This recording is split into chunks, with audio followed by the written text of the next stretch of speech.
6 గ్యారెంటీలు ఏమైనాయి రాబోయ్ అంటే దాని గురించి మాట్లాడాడు. 100 రోజులు అయిపోయింది, 300 రోజులు దాటింది కదా, 100 రోజులు చేస్తా అన్న హామీలు ఏమైనాయి, రుణమాఫీ ఏమైంది, 2500 ఏడవైంది అంటే దాని గురించి చెప్పడు. మాట్లాడితే మూసి అంటాడు లేదా హైడ్రా. చేయాల్సింది మూసి సుందరీకరణ కాదు, మూసి గబ్బంతా ముఖ్యమంత్రి నోట్లే, వాళ్ళ మంత్రుల నోట్లోనే ఉన్నది. మొదలైతే వాళ్ళ నెత్తుల నిండా గబ్బున్నది. దిక్కుమాలిన మాటలు, దిక్కుమాలిన ఇష్టం వచ్చిన రోత పుట్టించే మాటలు, మామూలు మనుషులు మాట్లాడే మాటలు కూడా కాదు. ఇడిసిపెట్టాం ముఖ్యమంత్రి, నీ గబ్బు మాటలకు, నీ మంత్రుల చెడ్డ మాటలకు చూస్తా ఊరుకున్నాం. చాలా రోజులు 4-5 ఏళ్ళు ఇష్టం వచ్చినట్టు పిచ్చోన్లే కొరినా ఊకున్నాం. కానీ అలా బాధ్యతలో ఉన్నావు, ఇక్కడ నుంచి వదిలిపెట్టాం. ఆల్రెడీ నేను పరువు నష్టం దావా వేసినా, ముఖ్యమంత్రి మీద కూడా తొందరలోనే పరువు నష్టం దావా వేస్తా. ముఖ్యమంత్రి మీద వేస్తా, నా మీద అడ్డగోలుగా మాట్లాడిన మంత్రి గారిని కూడా ఇడిచిపెట్టా. క్షమాపణ చెప్పేదాకా అటు క్రిమినల్ ఇటు సివిల్ డిఫమేషన్ 2 సూట్లు కూడా వేస్తా, వదిలిపెట్టా అనే మాట కూడా నేను విజ్ఞప్తి చేస్తా ఉన్నా. తప్పే చేయనప్పుడు ఎవరిని అయ్యకు కూడా భయపడం.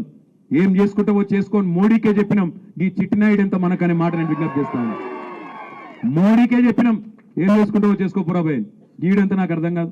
గింతంత తోడు ఏదో అడిమారి గుడి దెబ్బలు ఆయన పోయి కూర్చున్నాడు. అలా ఇక ఆవుతలేడు, ఇక ఆడికి నేనెందుకు పొడుగు అయిపోయినా, పెద్దోన్న అయిపోయినా కూలో కొడతా. మా సవితక్క కట 3 కొడుకులకు 3 బిల్డింగ్లు ఉన్నాయట. యాడునే చెప్పురా భయ్, మేమే దగ్గరుండి కెమెరాలు పెట్టి మేమే కూల కొడతాం. ఫామ్ హౌస్లు మా సవితక్క బిడ్డకు కూడా ఉందట, మరిగా అది కూడా చూపెడితే అది కూడా కూల కొడతాం. ఇంకొక మాట అంటున్నాం, ముఖ్యమంత్రి గారు మాట్లాడితే పేరు తీసుకుంటా కూల కొడతా అంటున్నావు, నీ ఇష్టం, మాకు అభ్యంతరం లేదు. కానీ దయచేసి నేను ఒక విజ్ఞప్తి ముఖ్యమంత్రి గారికి చేసేది, రేవంత్ రెడ్డి నీ కళ్ళు చల్లబడతాయి అనుకుంటే, మా దగ్గర ఉన్న బిల్డింగ్లకు వాటికో వీటికో కులగొట్టినాకన్నా నువ్వు శాంతిస్తావు అనుకుంటే బరాబర్ కులగొట్టు. కానీ ఆడికి బంద్ చేయి, ఆడికి కులగొట్టుడు బంద్ చేయి, పేదోళ్ళ కడుపుల కొట్టుడు బంద్ చేయి. మా ఇల్లు కులగొడితే నీ కడుపు చల్లబడుతుంది అనుకుంటే మా ఈ కులగొట్టు, ఆడికి ఆపేయి. పేదవాళ్ళకి మాత్రం కులగొట్టుడు దయచేసి ముట్టుకోకు. ఎందుకంటే ఇవాళ బాధ అనిపిస్తున్నది. ఓదికేమో రైతుల గోస ఇక్కడ ఇట్లున్నది ఊళ్ళల్లో. హైదరాబాద్ పోతేనేమో ఆ మూసికాడికి పోతే పాపం 30 ఏళ్ళు 40 ఏళ్ళు 50 ఏళ్ళకేంచి వాళ్ళని ఇవాళ ఆక్రమణదారులు అంటాడు ఒకడు, కబ్జాదారులు అంటాడు ఒకడు. అరే నువ్వే ఇచ్చినావు కదా రాబోయ్, నువ్వే కాగితాలు ఇస్తువి, నువ్వే వాళ్ళకి రిజిస్ట్రేషన్ చేస్తువి, నువ్వే బిల్డింగ్ పర్మిషన్ ఇస్తువి, నువ్వే 40-50 ఏళ్ళకెళ్ళి వాళ్ళతోని గర్పట్టి కట్టించుకోబడుతుంది, 40-50 ఏళ్ళకెళ్ళి మున్సిపల్ నీళ్ల పన్ను కట్టించుకోబడుతుంది. అన్ని పైసలు ఇన్ని రోజులు దొబ్బి తిన్నదేమో గవర్నమెంట్. ఇప్పుడేమో వాళ్ళు పేదవాళ్ళందరినీ పట్టుకొని ఇగో వీళ్ళు గరీబ్ గాళ్ళు, వీళ్ళకి ఏ దిక్కు లేదు, బుల్డోజర్ పంపిస్తా, కూలగొడతా, వీళ్ళు కబ్జాకోర్లు, అది ఇదని మాట్లాడుతూ ఉన్నాడు. నేను అడుగుతా ఉన్నా రేవంత్ రెడ్డి, ముదాలు నిజంగానే నీకు చిత్తశుద్ధి ఉంటే రెడ్డికుంటలో, కొడంగల్లోని రెడ్డికుంటలో ఎక్కడనైతే నీ సొంత ఇల్లుందో అది కూడా కుంటలనే ఉంది, దమ్ముంటే దాన్ని గూలగొట్టి పేదవాళ్ళ మీదకి రా అని చెప్పి నేను సవాల్ చేస్తా ఉన్నా. మీ అన్నగారు తిరుపతి రెడ్డి, ఆయన ఇల్లు దుర్గం చెరువు FTL ఉంది, మూలాలు దాన్ని గూలగొట్టు, దమ్ముంటే గివి గూలగొట్టు. నీకు అంతా ఇంకా కడుపు మంట చల్లారకపోతే మాకేమన్నా ఉంటే మాయి కూడా గూలగొట్టు, కానీ పేదవాళ్ళ ఇళ్ళ మీదకి పోకు అనే మాట నేను ఆయనకు విజ్ఞప్తి చేస్తా ఉన్నా. నీకు పైసలు కావాలి, కమిషన్లు కావాలి, రాహుల్ గాంధీకి పంపాలి, కుర్చీ కాపాడుకోవాలి. మాకు నీ బాధ అర్థమవుతుంది. నీకు అంతగానం పైసలు పిచ్చుంటే 4 కోట్ల మంది తెలంగాణ ప్రజలం చందాలు వేసుకుంటాం, గణేష్కు చందాలు వేసుకున్నట్టు చందాలేసి నీ మొఖాన కొడతాం. కానీ పేదవాళ్ళ కడుపు కొట్టుడు బంద్ చేయనమాట. చందాలు ఇయ్యరాయండి మీరు కందుకూరులో, 5-10 రూపాయలు ఎక్కువేం కాదు. రేవంత్ రెడ్డికి 5-10 రూపాయలు ఇచ్చి ఢిల్లీ వాళ్ళ కమిషన్లు పంపుకో, నీ కుర్చీ కాపాడుకో అని చెప్పి అవసరమైతే 4 కోట్ల మంది జోలే పట్టి చందాలు అడుక్కొని ఢిల్లీకి కప్పం కట్టాలి కదా మరి ముఖ్యమంత్రి పదవి కాపాడుకోవాలంటే. అందుకే ఈ పనులన్నీ చేస్తున్నాడు.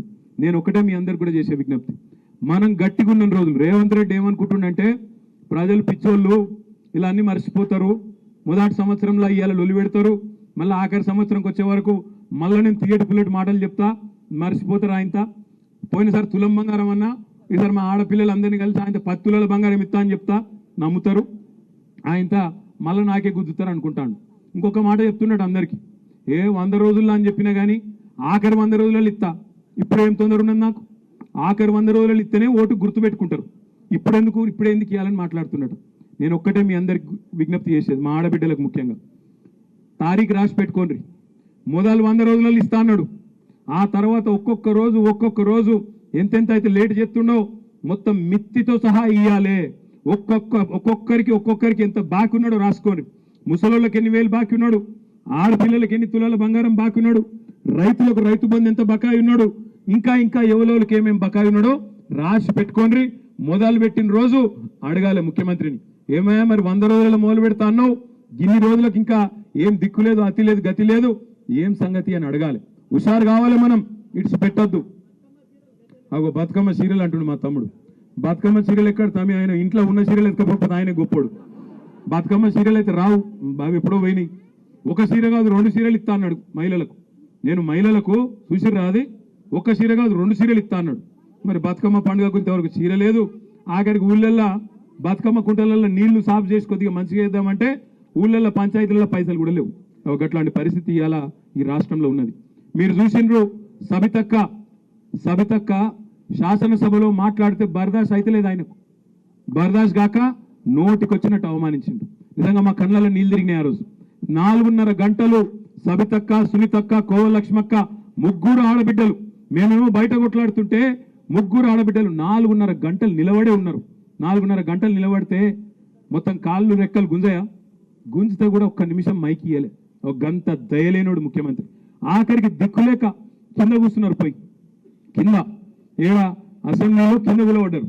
కూలబడి ఇట్లనే నిరసన చెప్తే ఇంటరేమో కూలబడితే ఆడబిడ్డలనే కనికరం లేకుండా, మన ఆడబిడ్డలను గౌరవించాలనే సంస్కారం లేకుండా, అందుకే ఆ రోజు అక్క అన్నది, నేను ఎంతో మంది ముఖ్యమంత్రులను చూసినా, ఏ ముఖ్యమంత్రి ఉన్నా అక్కడ కేసీఆర్ ఉన్నా, రాజశేఖర్ రెడ్డి ఉన్నా, నన్ను ఈ పాటికి పిలిచి కూర్చోబెట్టి అమ్మా నువ్వు మాట్లాడు, నీకేం కావాలో చెప్పని చెప్పి మా బాధ ఇంటుండే. కానీ ఈ దుర్మార్గుడు, ఈ కిరాతకపు నాయకుడు మాత్రం అట్లా లేడండి. ఈ మనిషి మామూలుడు కాదు, ఈయన గుండె రాతి గుండె అని మాట్లాడింది. నేను అందుకే చెప్తా ఉన్నా, ఇట్లాంటి మనుషులకు కుక్క కాటుకు చెప్పు దెబ్బ అన్నట్టే సమాధానం చెప్పాలి తప్ప మర్యాదగా సమాధానం చెప్తే నడవదు.